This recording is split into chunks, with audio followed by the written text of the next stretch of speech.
when a teenage guitarist challenged White House Press Secretary Karoline Leavitt to a duel, no one expected what came next.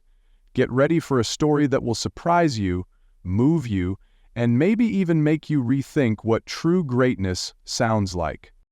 What happens when a teenage guitarist with a chip on his shoulder challenges the White House press secretary to a duel, not of words, but of guitars?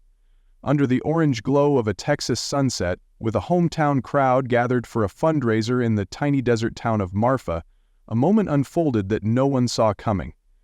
Karoline Leavitt, dressed in dusty boots and denim, stood calmly on stage opposite Tanner Knox, a 17-year-old with speed, swagger, and something to prove. Phones were already recording, the amps buzzed with anticipation, and when Karoline finally touched the strings of a black Fender Stratocaster, what came next wasn't just a performance, it was a lesson, a duel not of distortion, but of purpose.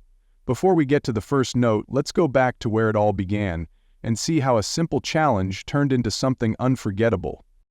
Marfa, Texas wasn't known for its noise, it was known for its silence.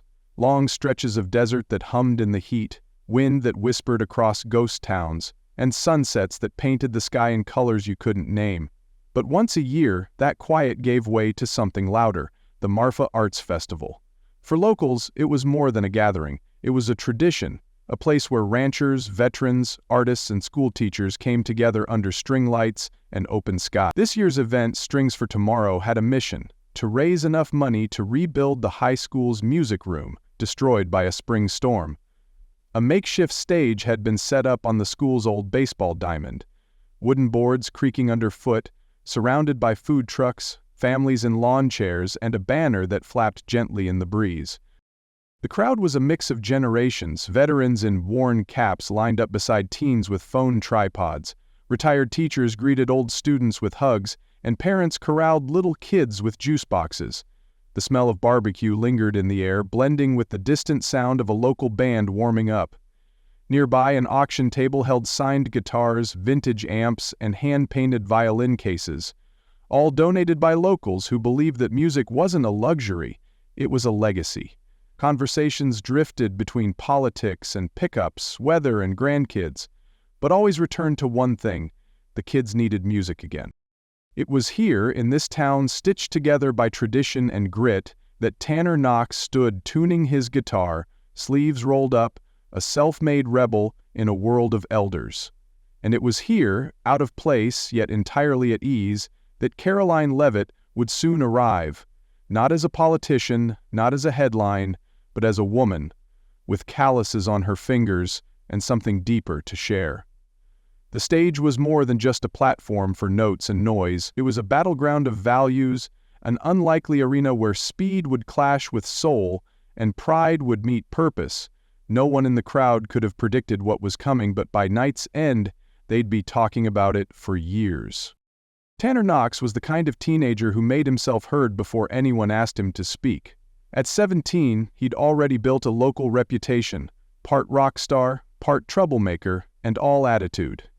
He wore his convictions like armor, a "Don't Tread on My Tone" t-shirt stretched across his lean frame, a leather guitar strap slung low on his shoulder, and a silver-picked necklace that clinked when he moved. Tanner didn't care much for authority or tradition. To him, rules were made to be questioned, and music wasn't about structure, it was about freedom. He'd grown up watching YouTube legends and learning to play by ear, mimicking lightning-fast solos late into the night while his parents argued down the hall. The internet became his stage, and the idea of going viral was more real to him than any dusty applause in a school auditorium. He wasn't without talent. Tanner could shred with the best of them. His fingers flew like a blur when he played, and his solos were equal parts chaos and bravado. To his friends, Colby, Jace, and Sierra, he was a symbol of rebellion. Sierra livestreamed most of his performances, often with hashtags like "Freedom Shreds" or "No Chords, No Chains." And tonight, Tanner saw the Marfa Arts Festival as more than a community event. It was his spotlight, a chance to prove that real music wasn't polished, polite, or pretty. It was raw, loud, unapologetic. When he heard Karoline Leavitt would be attending as a surprise guest, he didn't flinch. If anything, it lit a fire. The idea of challenging a White House official on stage was too juicy to resist. He didn't care if she was here for the fundraiser or that she used to play in a blues trio during her college days. To Tanner, she was just another symbol of the system, another adult who probably thought kids like him needed to sit down and play scales. That wasn't his style. He wanted to stand up and light the place on fire.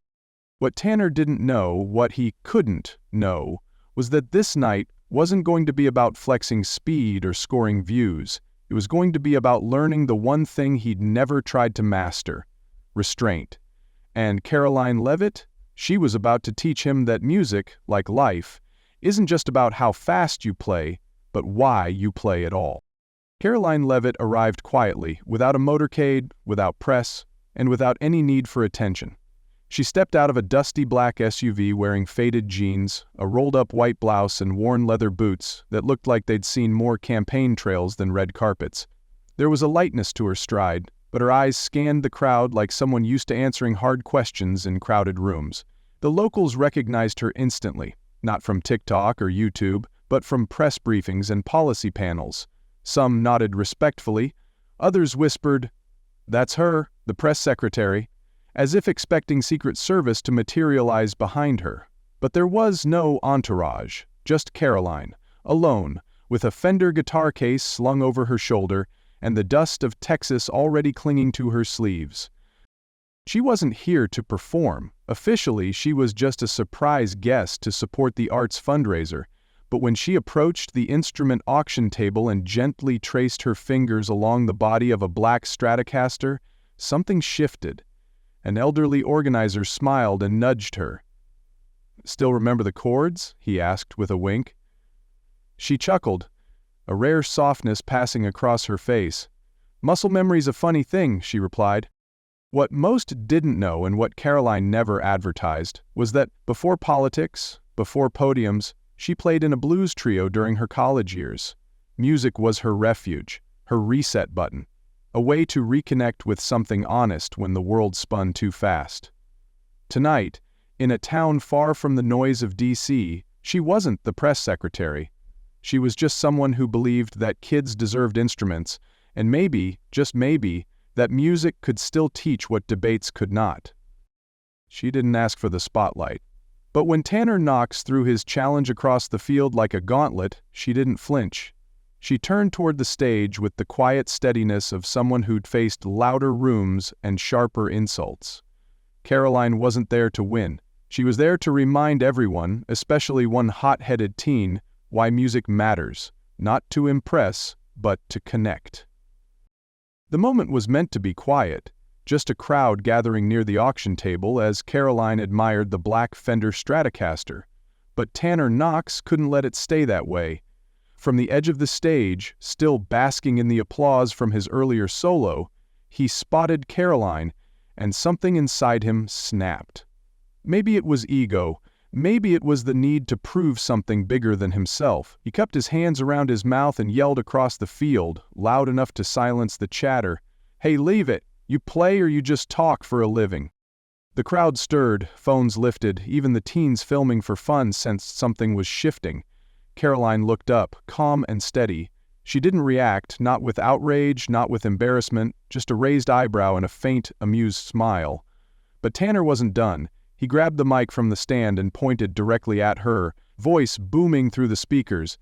"Let's make this interesting," he said, pacing the edge of the platform like a prizefighter. "Guitar duel. You and me. Right now. Let's see if the White House can actually keep up." Gasps rippled through the audience. A few teens shouted, "Do it!" Others exchanged glances with raised brows. Parents crossed their arms. Veterans squinted toward the stage, unimpressed but intrigued. Karoline stood motionless for a beat, then handed her drink to the auction organizer. She stepped toward the stage, not slowly, not dramatically, just with quiet certainty, the kind that didn't need fanfare. She looked up at Tanner, eyes locked. "You start," she said, voice even but clear, her hand already reaching for the Stratocaster's strap. No flash, no rebuttal, just invitation. It wasn't just a challenge now, it was a turning point. A collision of generations, values, and the question every man in the crowd could feel without speaking it aloud. Would this be a show of speed or a show of soul? The duel had begun, but no one, not even Tanner, realized yet who had truly thrown the first blow. Tanner adjusted his guitar strap like a soldier adjusting his armor, fingers flexing with anticipation. The crowd, now swelling with quiet energy, leaned forward. He didn't need a countdown or a cue. He launched into his opening salvo like a racehorse breaking from the gate. From the first note it was clear, this wasn't going to be subtle. His fingers exploded across the fretboard in a frenzy of hammer-ons, pull-offs, and blistering tapping runs that lit the amplifier on fire. A wall of sound burst forth, fast, aggressive, chaotic. Teenagers near the front screamed, their phones held high to capture every second. "He's insane," someone shouted, and indeed it looked that way. Tanner played like a man possessed, his head whipping with the rhythm, tongue out, eyes wild with adrenaline. He stomped toward the front of the stage, grinning as he threw in a two-hand tap that screamed like a siren in the desert night. His right hand blurred in alternate picking while his left danced, bent and twisted over the neck like it was made of wire. It was a spectacle, raw, loud, unrelenting. Sierra filmed it all, whispering to Colby, "This'll break TikTok, I swear."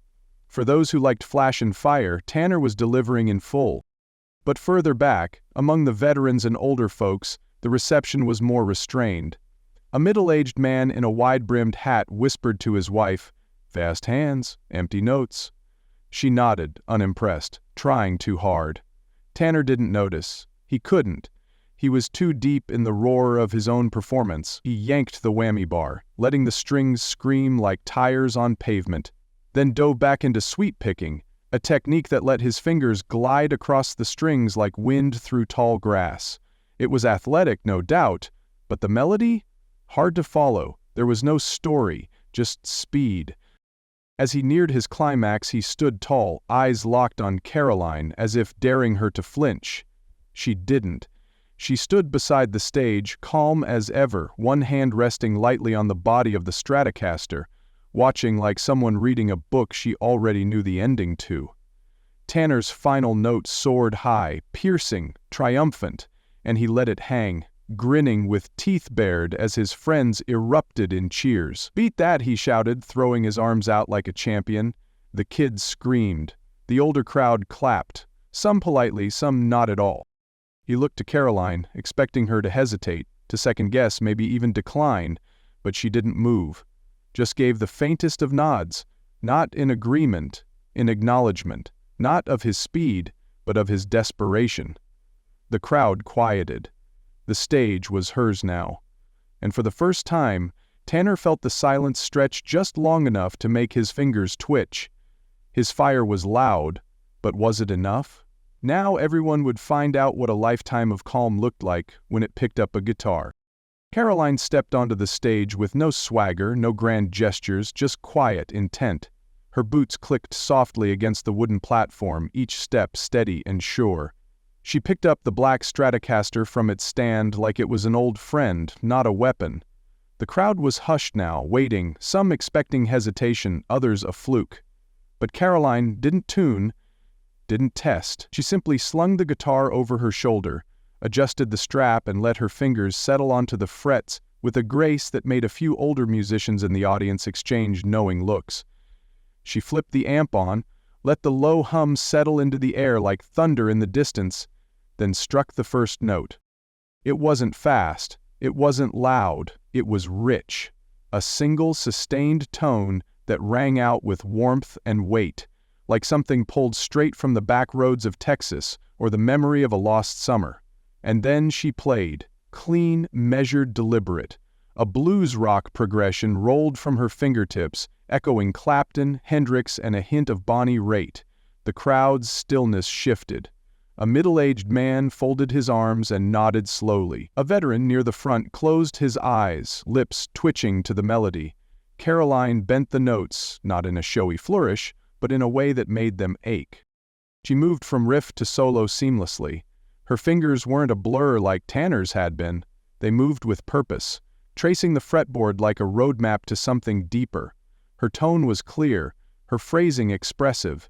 Each note landed like a sentence spoken softly but with conviction. She didn't try to drown the crowd in sound, she invited them in. And they leaned closer, caught in the spell of a woman who had nothing to prove, only something to share. Halfway through, Karoline shifted into a subtle homage, pulling a phrase from Simple Man by Leonard Skinner.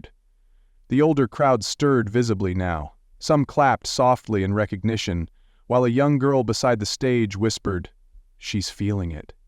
And she was. Every bend, every vibrato, every carefully chosen note told a story of pressure behind podiums, of long nights with a crying child, of holding a country's questions while quietly losing pieces of yourself. This wasn't a solo, it was a confession. The younger kids who had screamed for Tanner were quiet now, their phones still up but their jaws slack. Even Tanner's friends had stopped cheering. Colby muttered, "She's actually kinda killing it." Sierra didn't say anything, she just kept filming, her eyes wide. Karoline didn't show off, she shared. And in doing so, she reclaimed the stage not with force, but with feeling. The whammy bar moved only slightly beneath her palm, letting the final run of notes sing, not scream, into the dusk air. Her solo ended with one long, drawn-out bend, holding the note just past its natural decay. Then, silence.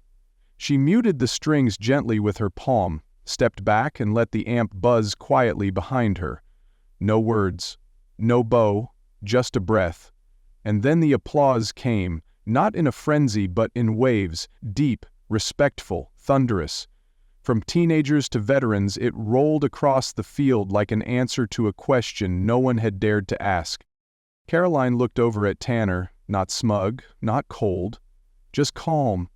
A woman who had walked through fire with a Stratocaster and come out not burned but illuminated. She didn't need to ask if that was enough. The crowd had already answered for her. Tanner's jaw tightened as the crowd's applause echoed in his ears, an applause that wasn't for him. His hands twitched over his strings, not from excitement now, but from something closer to agitation. That wasn't supposed to happen. She wasn't supposed to be good. She was supposed to choke, play something stiff and forgettable, give him a chance to finish her off with a blaze of glory. But instead she played something real, and now the spotlight felt colder, heavier. Still, he wasn't about to back down, not in front of Sierra's live stream, not with half the town watching. He picked up his guitar like a boxer rising too soon for the next round, flipped his amp back on and gritted his teeth. "Let's go again," he muttered.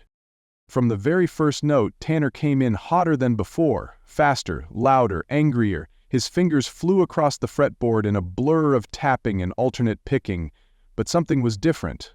The notes weren't connecting. There was no rhythm, no shape, just speed. He slammed the whammy bar, cranked the distortion higher, and tore into a solo that sounded more like a panic attack than a performance. The crowd didn't move this time. They watched, listened. A veteran near the front shook his head slowly. A teacher muttered, "He's playing like he's trying to outrun something." Tanner doubled down. He launched into sweep picking again, but this time his fingers slipped. A note buzzed, then another fell flat. He tried to cover it up with more volume, more chaos, but the damage was done. His friends clapped half-heartedly. Colby whispered, "He's losing it." Sierra lowered her phone. Even the kids who had cheered before now shifted uncomfortably, unsure if they were supposed to applaud or wait for him to recover. Sweat rolled down his temple as he threw everything he had into one final tap run, but his hands weren't working with him anymore. His solo had become a mess of ambition outrunning skill, ego outpacing emotion. When he ended with a screeching bend and a forced power chord, the silence that followed was deafening. No eruption of cheers, just scattered claps. A child coughed. A woman whispered, "He played too hard, too fast." Tanner stepped back, heart racing, chest heaving. He looked at Karoline, hoping to see doubt in her face, but all he saw was calm. Again, still, like she was watching a storm burn itself out.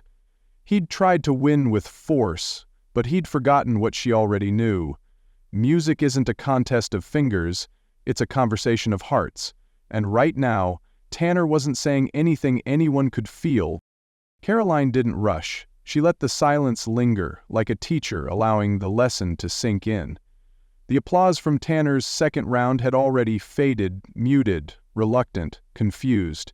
She stepped forward with quiet authority, her boots echoing softly against the wood of the stage. No flourish, no false confidence, just presence. She picked up the Stratocaster again, adjusted the strap, and gave the amp a gentle nudge. A low hum whispered through the speakers, not urgent but steady, like thunder gathering far off. She looked out over the crowd, not to pose, but to connect, to remind them this wasn't just a duel, it was a dialogue. One Tanner had filled with fire, but no feeling. Now it was her turn to answer. She struck a single low note, deep, full, and alive. It bloomed in the open air, settling over the audience like a blanket of sound. Then, slowly, she began to play. Not fast, not loud, but with intent. Her fingers moved across the strings with ease, but every note was chosen, shaped, and delivered like a spoken truth. She played a riff that echoed the grit of Back in Black, but it wasn't mimicry, it was memory. Her style was rock, but it carried soul, blues, and the weight of years lived under pressure. The solo unfolded not in a wave but a story. She weaved through phrases that bent and broke like roads she'd walked. Long nights answering to the press, fights at home over missed dinners, sleepless hours spent bouncing her toddler in the dark, her right hand picked with clarity, her left pressed and pulled with purpose. The whammy bar cried out softly beneath her palm, not shrill but aching, like someone who's had to keep too much inside for too long. The sound wrapped around the crowd. Parents held their breath, veterans stared without blinking. A teenage girl near the front lowered her phone, eyes wide, whispering to her friend, "She's not playing a solo, she's telling her life." As she reached the climax, Karoline added a flurry of notes, not to show off but to lift the melody higher. Each one hit clean, each one resonated. This wasn't flash, this was feeling. She wasn't trying to overpower Tanner, she was reclaiming the space. She played for those who'd been overlooked, dismissed, doubted. For the mothers, the workers, the quiet warriors. And the crowd felt it. When she struck her final chord, a long, low growl from the belly of the Stratocaster, she let it hang in the air. Then she placed her palm gently across the strings, and the sound faded into the Texas night. There was no movement on the stage, no breath from the crowd. Then a single pair of hands began to clap. Slow, firm, then another. Then a wave, not a cheer of hype, but of respect. The kind of applause you give when something shifts inside you. Tanner stood still, eyes wide, his hands limp by his sides. He had played fast, but she had played true.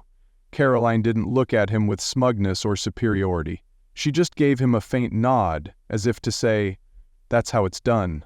With heart, not ego. She hadn't crushed him. She had elevated the stage beyond competition, and in doing so she had reminded every man, woman, and child there of something easy to forget in a world obsessed with speed. What lasts is what's felt. The crowd was still buzzing as Karoline stepped down from the stage, the Stratocaster now resting on its stand like a torch that had already passed its flame. People were clapping, some standing, some wiping away quiet tears they couldn't quite explain. Tanner Knox stood frozen, his hands loose at his sides, the neck of his guitar still clutched but forgotten. The swagger, the smirk, the need to dominate, it had all drained from his posture, replaced by something more raw, vulnerability. He looked at Karoline not as an opponent, but as someone he couldn't quite figure out. He stepped forward, hesitated, then spoke, his voice no longer booming but low. "Can I try again?" The question landed softly, but it held weight. The crowd quieted again. Karoline turned to him, her expression unreadable for a second. Then she smiled, not the polite smile of a public figure, but the kind a mentor gives a student who's finally ready to listen. She nodded once. "Play," she said simply, "but this time, let your heart lead." Tanner plugged in his guitar again, but he didn't crank the amp, no tapping, no theatrics. He stood still, took a breath and began with a slow, searching chord progression, shaky, yes, but sincere. His fingers moved carefully, bending each note as if he were feeling his way through a language he'd never tried to speak honestly before. The crowd didn't cheer this time. They listened. They heard him. And for the first time, Tanner wasn't playing for a crowd, he was playing with intention. for himself. When he finished, the applause was quiet but warm. A few claps, a nod from an old veteran, a soft good job from someone in the back. It wasn't explosive, but it was real. Karoline met his eyes again. "Better," she said, "but you've got more to learn." Tanner nodded, not in defeat but in understanding. In that moment, it was no longer about the duel. It was about the lesson. And for a 17-year-old kid who once believed speed equaled power, the most powerful thing Karoline gave him wasn't a loss. It was permission to begin again, this time with soul. The next evening, long after the lights of the Marfa Arts Festival had gone out and the folding chairs had been packed away, Tanner Knox sat alone on the edge of his bed, guitar resting across his lap. His fingers didn't race across the fretboard like they used to. Instead, they hovered, uncertain, searching. A pair of headphones rested around his neck, softly playing Stairway to Heaven, just as Karoline had recommended when they briefly spoke after the performance. He had listened to it before, dozens of times, but never like this, not with ears tuned to feel rather than to impress. Every bend, every pause, every shimmering arpeggio in the opening riff now carried weight. He closed his eyes and followed along, fingers gently tracing the pattern, slower than he ever had, not to mimic Jimmy Page, not to post, just to understand. He thought back to the night before. Karoline's words still echoed, not the ones she spoke with a microphone, but the ones she spoke with her music, notes that felt like memory, tones that told truth. "What do you play for?" she had asked him, voice soft but firm, not mocking, not dismissive, curious. He hadn't had an answer then, not a real one, but tonight, sitting in his room, surrounded by the silence that often swallowed his pride, he began to feel the edges of it. He used to play for attention, for likes, for the rush, to prove he was faster, louder, freer than anyone else. But speed hadn't saved him from the hollow feeling after the stage cleared. It was Karoline's restraint that had shaken him, her grace under pressure, her refusal to compete in his chaos. She hadn't played to beat him, she had played to say something. And she had. Loudly, without shouting, powerfully, without dominance. She had shown him that music wasn't just notes, it was connection, honesty, heart. Tanner leaned back, picked up his guitar again and played a slow, simple sequence. Just 4 notes. But he let them breathe. He listened to the vibration, not for flair, but for truth. No amp, no distortion, just wood, string, and soul. The sound drifted into the quiet, and for the first time he felt at peace with it, not because it was perfect, but because it was his. And this time, it meant something. He still didn't have all the answers, but he had a new question that felt worth chasing. What do I play for? Not to win, not to go viral, maybe, just maybe, to understand himself. Tanner smiled faintly, not with pride, but with purpose. Karoline hadn't just defeated him, she had changed the way he saw the world and the music in it, and that, he realized, was a far greater gift than any applause. The story of Tanner Knox and Karoline Leavitt is more than a tale of a guitar duel. It's a lesson in humility, maturity, and rediscovering the heart behind what we do. Tanner entered the stage with speed, ego, and a hunger to dominate, believing that louder and faster meant better. But when Karoline played, she didn't try to match his intensity. Instead, she offered something far more powerful: soul, restraint, and emotional honesty. Her music spoke not to outshine, but to connect. It wasn't about showing off, it was about showing up. For the moment, for the people, and for herself. In the end, Tanner didn't just lose a battle. He shed a version of himself, and in its place he found something real, the beginning of purpose. He learned that talent means little without meaning, and that performance without connection falls flat. Karoline's mentorship, quiet yet unshakable, proved that true influence isn't forced, it's felt. The lesson is clear: whether in music, work, or life, the goal isn't to play the fastest, it's to play with heart. And sometimes the most lasting victories are the ones where we leave the stage a little wiser than when we stepped on it.